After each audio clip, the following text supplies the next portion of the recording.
आजकल क्लासरूम्स में जो बदलाव आ रहे हैं वो सच में दिलचस्प हैं।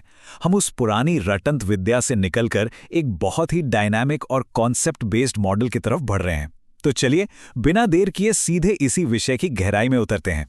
सोचिए, पारंपरिक शिक्षा व्यवस्था महज तथ्यों और कौशलों का एक 2 डायमेंशनल या द्विआयामी सिलेबस है। इसका पूरा जोर सिर्फ इस बात पर रहता है कि किसी तरह टॉपिक पूरा हो जाए। लेकिन अब जो नया 3 डायमेंशनल मॉडल आ रहा है ना, उसका फोकस कॉन्सेप्ट्स और प्रिंसिपल्स पर है। ये महज रटने के बजाय विषय की गहरी और टिकाऊ समझ बनाता है। तो आज के इस विश्लेषण में हम जिन मुख्य बातों पर चर्चा करेंगे वो है, पहला, द्विआयामी शिक्षा से आगे की सोच। दूसरा, सिनर्जिस्टिक थिंकिंग की ताकत। तीसरा, 6 चरणों वाला पूछताछ चक्र।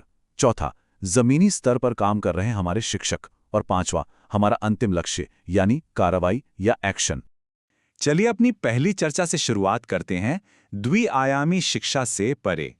एच. लिन एरिक्सन के शैक्षिक शोध पर अगर हम गौर करें तो ये पारंपरिक 2D मॉडल बिल्कुल सपाट लगता है। मतलब इसका इकलौता लक्ष्य सिलेबस कवर करना और फैक्ट्स को रटवाना है। गहराई या असल समझ जैसी चीजें इसमें कहीं पीछे छूट जाती हैं। ये तो बस एक चेकलिस्ट टिक करने जैसा हो गया, जहां फैक्ट्स याद तो कर लिए जाते हैं लेकिन उनका असली मतलब किसी को समझ नहीं आता। अब दिलचस्प बात यह है कि नया 3D मॉडल इन्हीं बेसिक फैक्ट्स और स्किल्स को एक टूल की तरह इस्तेमाल करता है। ये उस सपाट सतह से ऊपर उठकर कॉन्सेप्ट्स और प्रिंसिपल्स का एक मजबूत ढांचा तैयार करता है। मतलब यहां तथ्य मंजिल नहीं है, बल्कि ये वो सीढ़ियां हैं जो छात्रों को दुनिया की एक बहुत ही गहरी और वैचारिक समझ तक ले जाती हैं। अब आते हैं अपने दूसरे विषय पर, सिनर्जिस्टिक थिंकिंग की शक्ति। इस 3D मॉडल को सच में काम करने लायक बनाने के लिए हमारे दिमाग को एक खास तरीके से काम करना होता है, जिसे सिनर्जिस्टिक थिंकिंग कहते हैं।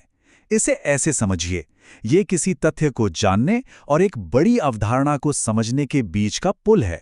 ये सतही शिक्षा पर ब्रेक लगाती है, क्योंकि इसमें छात्र महज फैक्ट्स रटने के बजाय अपनी खुद की समझ और बुद्धि का इस्तेमाल करके व्यापक कनेक्शन खोजते हैं। ये सिर्फ क्या नहीं, बल्कि क्यों और कैसे समझने की कला है। ये अप्रोच इतनी ज़रूरी क्यों है? क्योंकि देखिए, फैक्ट्स कभी ट्रांसफ़र नहीं होते। वो किसी खास समय या जगह से बंधे होते हैं। जैसे किसी एक शहर की आबादी का डेटा दूसरे शहर पर लागू नहीं होगा, है ना? लेकिन जब आप कॉन्सेप्ट समझते हैं, तो वो ज्ञान अलग अलग और विविध संस्कृतियों में आसानी से ट्रांसफ़र हो जाता है। इससे न सिर्फ नॉलेज बढ़ती है, बल्कि पर्सनल मोटिवेशन और एक गहरी इंटरकल्चरल समझ भी डेवलप होती है। चलिए अब तीसरे हिस्से पर चलते हैं, 6 चरणीय पूछताछ चक्र यानी 6 स्टेप इंक्वायरी साइकिल। अब थोड़ा प्रैक्टिकल बात करते हैं। कैथ मर्डॉक के इंक्वायरी साइकिल के मुताबिक एक एक्टिव क्लासरूम में सीखने की प्रक्रिया 6 अहम चरणों से गुजरती है। और मज़ेदार बात यह है कि ये कोई साफ सुथरी सीधी लाइन नहीं है। ये साइकिल बहुत ही डायनामिक, ऑर्गेनिक और सच कहूं तो खूबसूरती से अस्त व्यस्त है। बिल्कुल वैसे ही जैसे असल दुनिया में सीखने का नेचुरल प्रोसेस होता है। इसका सबसे पहला स्टेप है ट्यूनिंग इन। यहां टीचर का रोल एकदम से बदल जाता है। वो अब सिर्फ लेक्चर देने वाले नहीं रहते, बल्कि एक फैसिलिटेटर या मार्गदर्शक बन जाते हैं। बच्चों का उत्साह बढ़ाने और उनकी जिज्ञासा जगाने के लिए वो कुछ ऐसे जबरदस्त और प्रोवोकेटिव तरीकों का इस्तेमाल करते हैं जिससे बच्चे खुद बड़े और गहरे सवाल पूछने के लिए इंस्पायर हों। उदाहरण के लिए जरा इस सवाल पर गौर कीजिए, किस पॉइंट पर जाके जनसंख्या वृद्धि को हम ओवर पॉपुलेशन या अति जनसंख्या मान सकते हैं? ये सवाल सीधा दिमागी कसरत करवाता है। ये छात्रों को सिर्फ रटे रटाए जवाबों से बाहर निकालकर रिसोर्सेज और संघर्षों की एक ग्लोबल और कॉन्सेप्चुअल जांच करने पर मजबूर कर देता है। जैसे ही छात्रों को नई जानकारी मिलती है, वे व्यवस्थित करने यानी सॉर्टिंग आउट के चरण में आते हैं।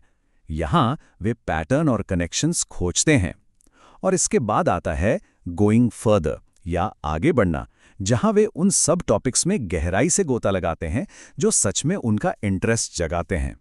यहाँ पूरी की पूरी शिक्षा स्टूडेंट ड्रिवन हो जाती है, यानी बच्चों की अपनी जिज्ञासा ही सिलेबस को आगे बढ़ाती है। अब बढ़ते हैं हमारे चौथे पॉइंट की तरफ, मोर्चे पर डटे शिक्षक। अब इस पूरी थ्योरी की जमीनी सच्चाई क्या है, इसे समझने के लिए वॉल्डन विश्वविद्यालय के एक शानदार रिसर्च पर नजर डालते हैं। कॉन्स्टेंस मैरी बान ने प्राइमरी इंटरनेशनल टीचर्स पर यह स्टडी की थी, ये देखने के लिए कि इस इंक्वायरी बेस्ड एजुकेशन को असल क्लासरूम में लागू करने का अनुभव आखिर होता कैसा है। उनके रिसर्च में लागू करने से जुड़े 6 बड़े थीम्स निकलकर सामने आए। और एक बात जो बिल्कुल साफ हो गई वो ये कि भले ही ये 3D मॉडल कितना भी पावरफुल क्यों ना हो, लेकिन इस बड़े बदलाव को अपनाने के लिए टीचर्स को गजब की फ्लेक्सिबिलिटी और एक खास ट्रेनिंग की जरूरत होती है। ये कोई रातों रात होने वाला बदलाव नहीं है, इसमें टीचर्स की बहुत ज़्यादा एनर्जी और डेडिकेशन लगता है। अगर हम चुनौतियों के डेटा को देखें तो टीचर्स का 30% स्ट्रगल सिर्फ कॉन्सेप्चुअल यूनिट्स की प्लानिंग करने में ही निकल जाता है, और बाकी का 30% क्लासरूम को पूरी तरह से बच्चों पर यानी लर्नर सेंट्रिक बनाए रखने की जद्दोजहद में। बचे हुए हिस्से में 20% ट्रेनिंग की कमी और 20% रिसोर्सेज की लिमिटेशन शामिल हैं। टीचर्स को लगातार इस मुश्किल बैलेंस को बनाए रखना पड़ता है। रिसर्च में शामिल एक टीचर का बयान इस स्थिति को बहुत अच्छी तरह बयां करता है। इससे ये साफ होता है कि सालों पुरानी लेक्चर देने की आदत को छोड़कर अचानक से एक कोलैबोरेटिव फैसिलिटेटर बनना कितना बड़ा और मुश्किल ट्रांजिशन है। इसके लिए पढ़ाने के पुराने तरीकों को पूरी तरह से तोड़कर नए सिरे से सोचना पड़ता है। तो चलिए अब अपने आखिरी और सबसे अहम पड़ाव पर आते हैं, अंतिम लक्ष्य, कार्रवाई। इन तमाम रियल वर्ल्ड चैलेंजेस के बावजूद टीचर्स हार नहीं मानते, और इसका एक बड़ा कारण है इस पूरे फ्रेमवर्क का आखिरी फेज यानी एक्शन लेना। ये वो पीक मोमेंट है जहां बच्चे सिर्फ चीजें समझते ही नहीं हैं, बल्कि उन्हें इस बात के लिए एम्पावर किया जाता है कि वो अपनी इस सीख का इस्तेमाल करके रियल वर्ल्ड में कुछ पॉजिटिव बदलाव ला सकें।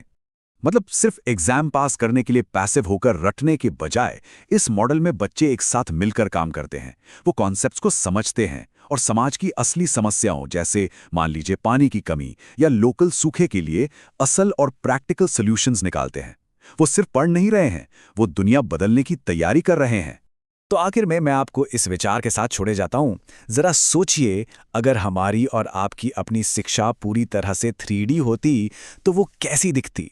एक ऐसा लर्निंग एक्सपीरियंस जो किताबों के सपाट पन्नों से निकलकर सीधे हमारी असल दुनिया में उतर आए। ये सच में एजुकेशन के फ्यूचर की असीम संभावनाओं को खोल देता है। सोचिएगा जरूर।